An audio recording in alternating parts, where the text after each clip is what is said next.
Shams al-Marif, the divine names of Allah. Welcome. Well, this is another one in my series on the Shams al-Marif. And I've mentioned many times that Shams al-Marif is really a book about the divine names of Allah. I mean, yes, it does contain other things, and that's where some of the contention about it comes in.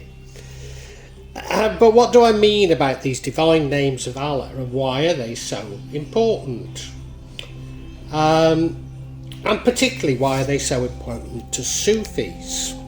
So I'm going to explore that in this vlog.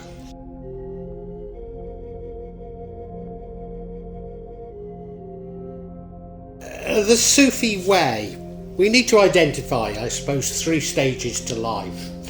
First of all, there is Islam, which means submission to the will of God. Secondly, Imam, which means faith. And finally, Ihsan, which means living the good and beautiful.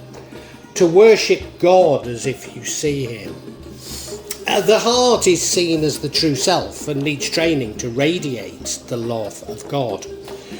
God created creatures so that he be known.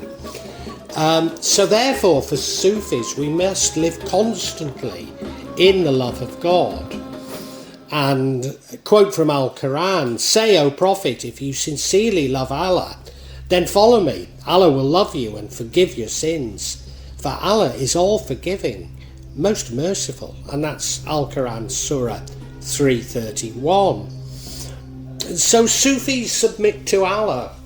They avoid that which is haram and obey the commands of Islam. They also engage in voluntary acts of service, worship and of love. Many Sufis see this as an aesthetic prescription, renouncing the material world, or Faqr as it's known. So many live very, very simple lives, and they see this as necessary for their devotion. Although many non-Muslims focus on that which is haram, i.e. prescribed, particularly the absence of alcohol, Sufis do adhere to these with great convictions. But really to them, it's renouncing materialism and greed that is so important. We train our heart through something we call Dhikr to constantly think about God, and one of the ways we can do this is by repeating the 99 beautiful names of Allah. This helps us to grow in God's consciousness, or Taqwa. Sufis talk of sukra, intoxication by God. Indeed, the poet Rumi talks of being intoxicated by wine. So Sufis tend more to focus on poetry, speaking of uniting with God, becoming a one with God almost. For these Sufis, their goal is losing the delusion of the self to be at one with God. And what I speak about many times, I call it suppressing the ego. Now, other Muslims, including some Sufis, focus more on sawa, or sobriety. But these are people with a more dualist conception of the world and stress the majesty and therefore also the fear of God. Hence the emphasis on abstinence from alcohol. But in Ibn Arabi, there's an attempt to balance between these two schools. Different Sufi groups became orders using different systems for the path towards God, using different dhikr practices, often using tasbih prayer beads as I do.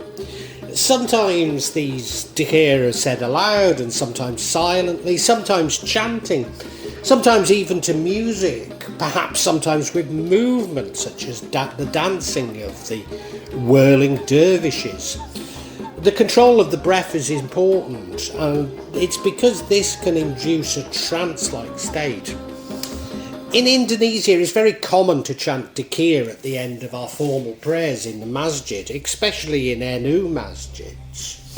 Whereas when praying alone, I say them silently, but I do say them 5 times a day.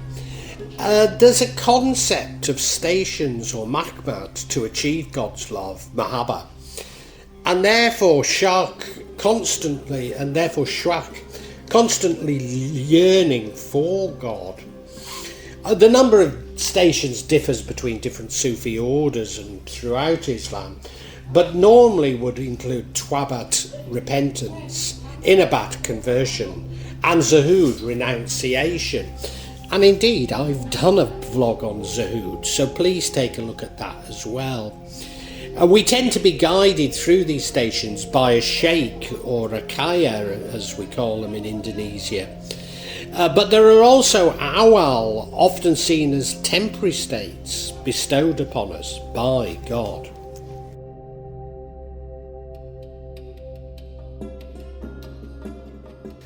The 99 names of Allah. So the 99 names of Allah are part of our Dhikr, and we use them to bring us closer to Allah or God. Many see this as unlocking the mysteries of the universe, as Ibn al-Arabi identified. For if we understand co-creation, then we can truly understand the universe. Whereas I see them as being more like mantra, hence the importance of breath control, which helps us cut ourselves off from the chatter of the left brain and download insights from Allah in a holistic form. Although some believe in memorising these, that if you memorise these names, they will guarantee entry to Jannah or heaven. Personally, I find this far too left brain. Indeed, for me, we should not worship Allah to enter heaven, nor for fear of hell, but simply through love for him. Traditionally, I should say I call him because traditionally that's what Allah is seen as in Arabic, but in truth Allah has no gender. So this concept of not fearing heaven and hell was beautifully explained by Rabi'a of Basra, whom I've also issued a vlog on. And she said, "O Lord, if I worship you because of fear of hell, then burn me in hell. If I worship you because I desire paradise, then exclude me from paradise. But if I worship you for you yourself alone, then deny me not your eternal beauty." Of course, the main but not the only focus of Shams al-Marif is these 99 names of Allah.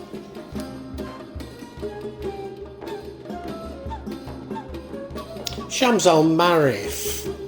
I mean, to a certain degree, I'm repeating things I've already mentioned in my vlog, Shams al-Marif, Some Further Thoughts. So I'll try and change it a bit for those of you who've already listened to it. But the Shams al-Marif combines magic squares, Arabic letter magic, Quranic verses, and the names of Allah with astrological timings to create talisman, or wafak, or tawiz. Now, since there's 28 letters in the Arabic alphabet, the 28 Arabic mansions of the and 28 Arabic mansions of the moon, each of these letters corresponds to one of the mansions, and therefore this is a particularly influential factor within Shams al-Marif. But we have to see Shams al-Marif's main purpose is in elucidating esoteric knowledge and occult sciences, and therefore exemplifying Sufi wisdom. Now, when I use occult sciences, to those of you who aren't aware, it just means hidden, so there's nothing sinister in use of the word occult there. Ibn Arabi sees these names as being actual traits, and that it's these traits that are the main focus within Shams al-Marif.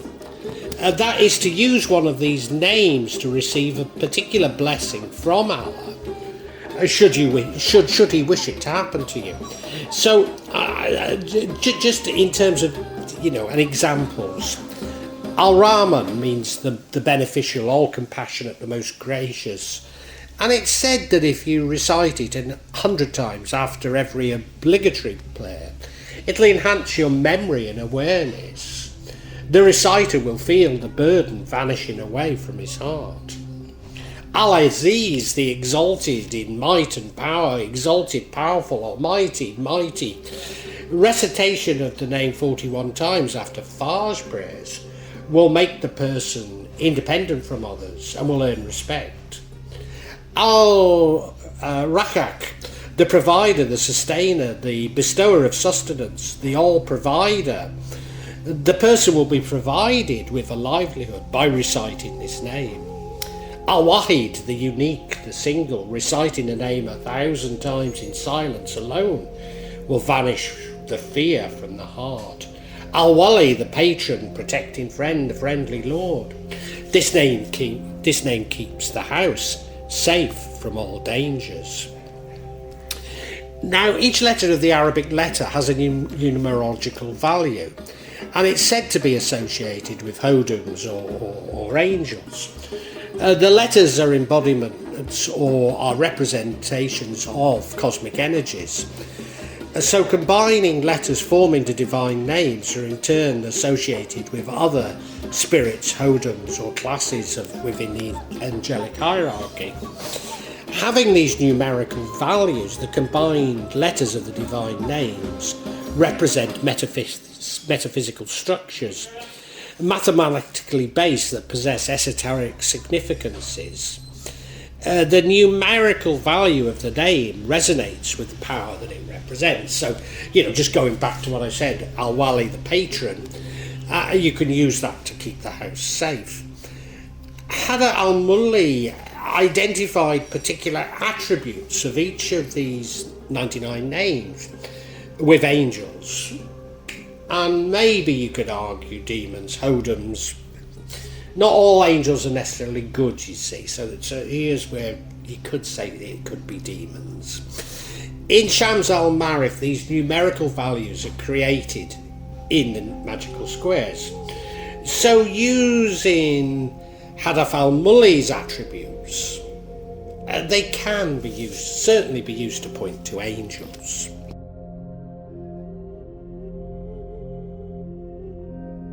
Final thoughts.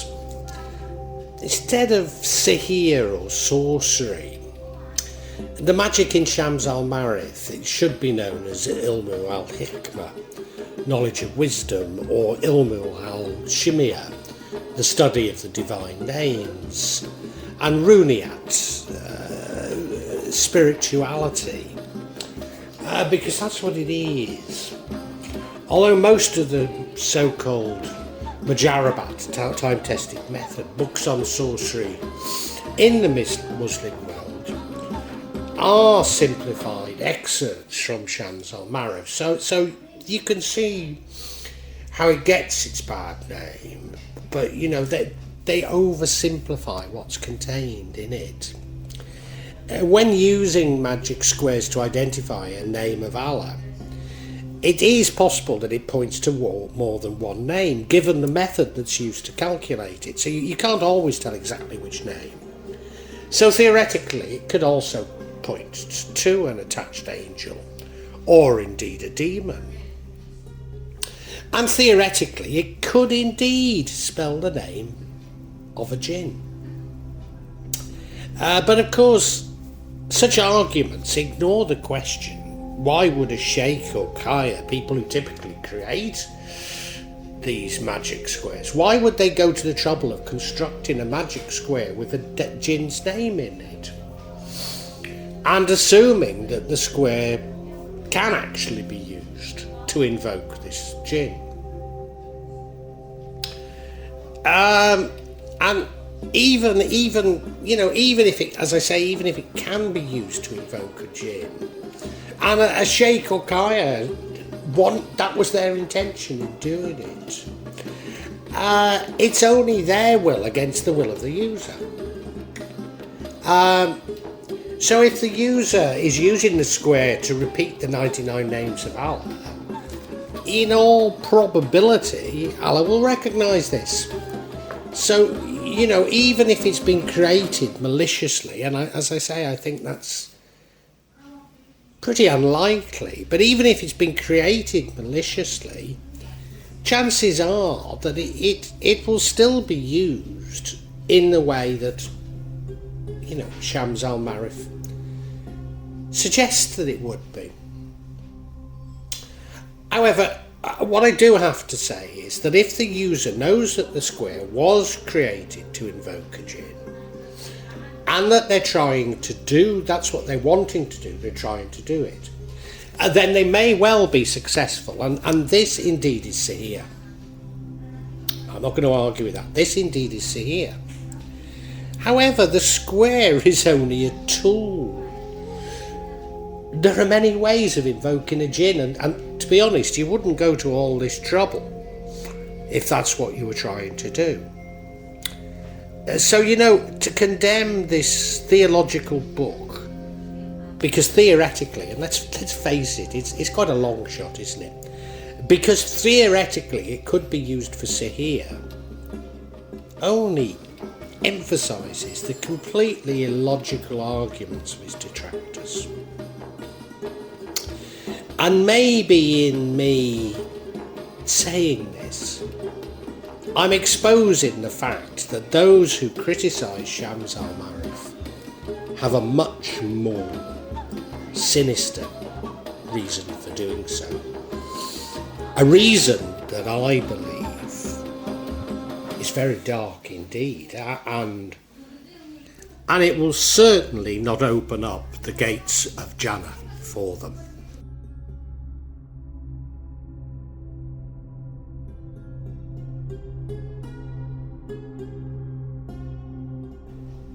Well, I really hope you've enjoyed this vlog, and that, not only got something out of it, but provoked thoughts.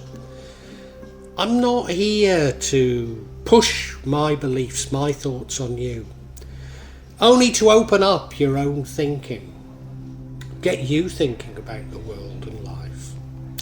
When I started The Real Magic of Java, I believed that I'd only release them every month or maybe every 2 months. But now I find myself adding to this subsection once or twice a week. But please subscribe and hit the bell to get notifications for when I add new parts to this subsection. In part, the reason why I'm doing it more often is that the concept has moved from filming rituals and events that took place in Java to me also describing my beliefs and philosophy. And that does come in response to people expressing an interest in it. But of course, me actually seeing rituals and events really doesn't happen so often. What I would say to you is that there's no attempt at subterfuge on my behalf. And when I do experience rituals, I will include them for you to see. And as I say, there's no way I'm trying to mislead you. And if I believe there is subterfuge, if I uncover it, I will point it out to you. I'm trying to be as honest as I can be. Now, please make comments, please ask questions, and I'll try to be as honest and open with you as I can be.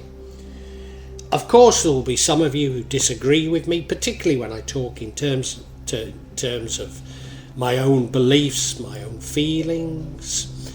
And, you're welcome to alternative feelings, and we can agree to disagree.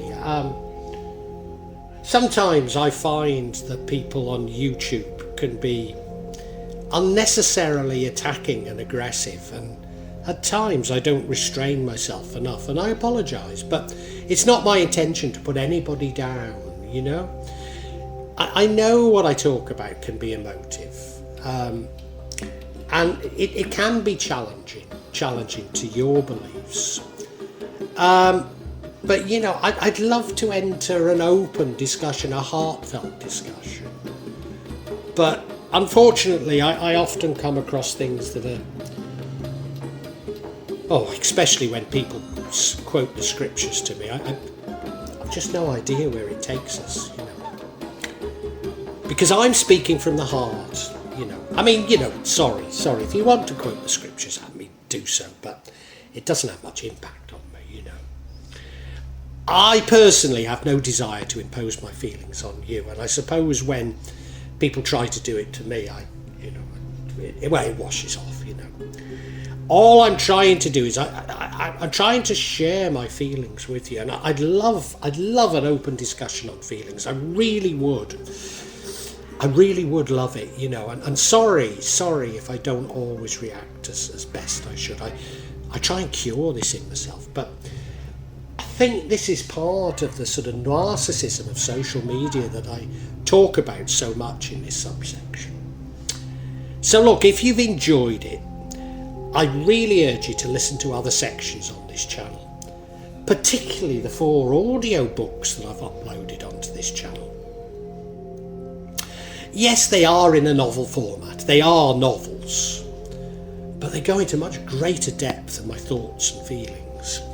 Now, what I would say to you is these are sequential, so my thoughts and feelings develop as we go through each chapter and each book. So it does begin with 1.1, the Chinese cemetery. But, you know, hey, it's up to you.